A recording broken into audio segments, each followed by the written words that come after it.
राजकीय वर्तुळातून आता एक मोठी बातमी। खासदार सुप्रिया सुळे यांचा मोबाईल हॅक झालेला आहे। या प्रकरणी त्यांनी पोलिसात तक्रार दाखल केली आहे। खासदार सुप्रिया सुळे यांनी याबाबत स्वतः माहिती दिलेली आहे। फोन आणि व्हॉट्सअप हॅक झाल्यामुळे कुणीही मेसेज किंवा फोन करू नका असं आवाहन सुद्धा सुप्रिया सुळे यांनी केलंय।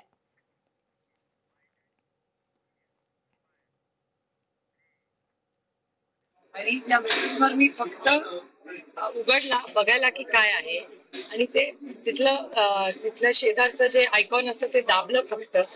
एवढ्यावरच माझा फोन हॅक झाला। मी विनंती केली की तुम्ही मला एक व्हॉट्सअप करा म्हणजे चेक होईल।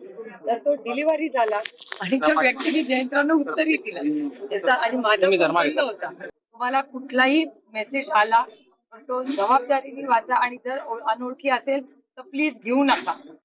एक वेळेला अनेकांचे फोन हॅक होतात, पण केवळ विरोधकांना सरकारला लक्ष करणं, टीका टिप्पणी करणं याच्यावरती धन्यता बाळगणारे काही जी काही व्यक्ती आहेत ती त्यापैकी टीका टिप्पणी करत राहतात।